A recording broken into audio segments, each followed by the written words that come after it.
सुरक्षा एजन्सीजला चकवा देण्यासाठी दिल्ली बॉम्ब ब्लास्टमध्ये दहशतवाद्यांनी अत्याधुनिक तंत्रज्ञानाचा वापर केलेला असावा.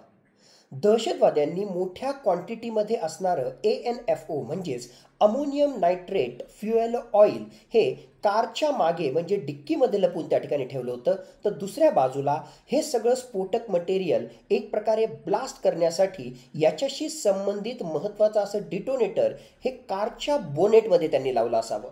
डिटोनेटर ही एक छोटीशी इलेक्ट्रिक किंवा इलेक्ट्रॉनिक डब्बी असते आणि या डिटोनेटरचं कनेक्शन त्यांनी कारच्या बॅटरीला त्या ठिकाणी दिलेलं असावं.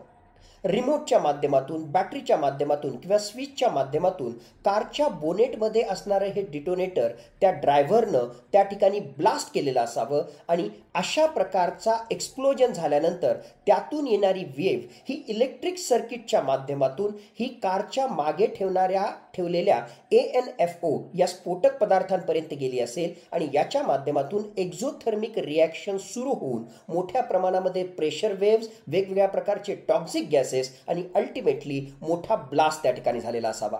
एकाच वेळी मोठ्या क्वांटिटीमध्ये असणारं स्फोटक मटेरियल कारच्या डिक्कीमध्ये ठेवायचं आणि दुसऱ्या बाजूला बोनेटमध्ये बॅटरीच्या मदतीनं डिटोनेटरला ब्लास्ट करण्यासाठी ती मेकॅनिझम ट्रिगर करायची, अशा प्रकारची मेकॅनिझम या दहशतवाद्यांनी वापरली असेल आणि या दोघांमध्ये कनेक्शन ठेवण्यासाठी इलेक्ट्रिक वायरिंगचं सर्किट त्यांनी पूर्ण केलेलं असावं. मुळात आधी जरी ही कार पकडल्या गेली तरी या दोन वेगवेगळ्या ठिकाणी अशा प्रकारे डिटोनेटर आणि हे अमोनियम नायट्रेट ठेवलेलं असल्यामुळे सुरक्षा एजन्सीजला एक प्रकारे शंका येऊ नये असा सुद्धा त्यांचा डाव असावा. जरी अमोनियम नायट्रेट पकडलं गेलं तरी त्या ठिकाणी ते स्फोटक पदार्थ आहे का एक प्रकारे खतासाठी म्हणून हे अमोनियम नायट्रेट घेऊन जात आहेत याविषयीची शंका सुद्धा सुरक्षा एजन्सीज किंवा जे कोणी चेक करतायत त्यांच्या मनामध्ये यावी असा सुद्धा त्यांचा डाव असावा.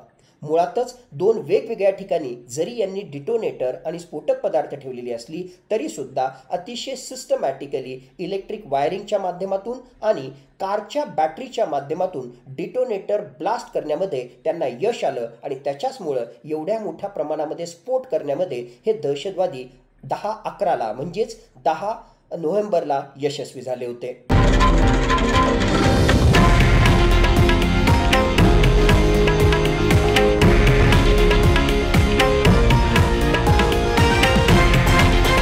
हे आहे देशातील नंबर 1 न्यूज नेटवर्क आणि आपण पाहत आहात TV9 मराठी, एकमेव.